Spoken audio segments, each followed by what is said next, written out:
ஆராரையும் நீத்து அதன்மேல் நிலையை பேரா அடியேன் பெறுமாறு உளதோ சீரா வருசூர் சிதைவித்து இமையோர் கூரா உலகம் குளிர்வித்தவனே. இந்த பாடலின் பொருள்: கந்த பெருமானே, உமக்கு எதிராக உம்மை தாக்கிட கோபத்தில் சீறி பாய்ந்து வந்த அசுரன் சூரபத்மனை கொன்று தேவர்களுக்கு உரிமையான தேவலோகத்தை குளிர்வித்து தேவர்களின் உள்ளங்களையும் குளிர் செய்து அதை அவர்களுக்கு மீட்டுக் கொடுத்தவரே. 36 தத்துவங்களையும் கடந்து அதற்கு மேலான நிலையை, அனுபூதி நிலையை, முக்தியை பெரும் பேராக அடையும் பாக்கியம் அடியேனுக்கு கிடைத்திடுமோ, கிடைத்திடுமாறு அருள் செய்வீராக. சரிங்களா? இந்த பாட்டுல என்ன சொல்ல வராங்க அப்படின்னு பாத்தீங்கன்னா, கந்த பெருமான் வந்து எப்படின்னா, அவரை வந்து இந்த சூரபத்மன்ற அசுரன் வந்து என்ன பண்றாரு, கொல்லணும்னு நினைக்கிறாரு. அப்ப முருகன் என்ன பண்றாரு, அவருடைய விஸ்வரூபத்தை காட்டினவன என்ன ஆச்சு, சூரபத்மனால் அப்படியே அழுவ வருது, அப்படியே முருகன் மேல பொங்கி அன்பு வருது. ஏன்னா வந்து முருகன் வந்து அன்பு கடல். அவரை பார்த்தவனே அப்படியே அன்பா ஆயிடுது சூரபத்மனுக்கு. அந்த வெறித்தனம் எல்லாம் போயிடுது, அவரை கொல்லணும், முருகனை எதிர்க்கணும்ன்ற அந்த வெறித்தனம் எல்லாம் போயிடுச்சு. உடனே முருகன் என்ன பண்ணின்றாரு, அவர் என்ன பண்றாரு, டக்குன்னு வந்து அவருடைய அந்த விஸ்வரூபத்தை கம்மி பண்ணி சூரபத்மனை வந்து மறக்க செஞ்சிடுறாரு அந்த விஸ்வரூபத்தை. அதனாலதான் போர் புரிஞ்சு அவரை வந்து ரெண்டா மாத்தி ஒன்னு சேவலாகவும் ஒன்னு மரமாகவும் மாத்திடுறாரு. இதெல்லாம் கதை. சரிங்களா? ஆனா இந்த இது செஞ்சதுக்கான எதுக்கு செஞ்சாரு அப்படின்னு பாத்தீங்கன்னா, தேவர்களை ரொம்ப கஷ்டப்படுத்திட்டு இருந்தாரு அந்த அசுரன். அதனால என்ன பண்ணாரு, தேவர்களை வந்து பத்திரமா பாத்துக்கணும், அவங்க லோகத்தை அவங்க கிட்ட நியாயமா கொடுக்கணும், அவங்களோட உள்ளத்தை வந்து கொஞ்சம் அமைதிப்படுத்தணும் அப்படின்லாம் நினைச்சு முருகன் என்ன பண்ணிட்டாரு, காப்பாத்திட்டாரு. சரிங்களா?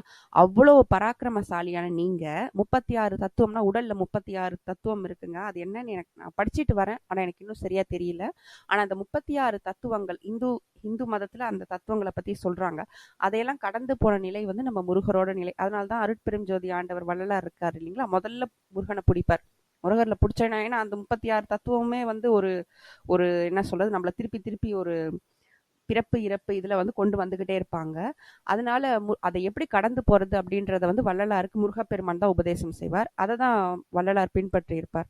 நீங்க என்னன்னா, நீ அவ்வளவு கொடுத்த நீ எனக்கு வந்து எப்படி முக்தி பெறணும் அப்படின்றதையும் சொல்லுப்பா அப்படின்னு சொல்றாரு. முக்தினா நிறைய பேர் என்ன நினைச்சிட்டு இருக்காங்க, இந்த முக்தின்றத பத்தி நான் மதரோட புக்ல படிச்சேன், அதுல இருக்கிறத சொல்றேன் நான் உங்களுக்கு.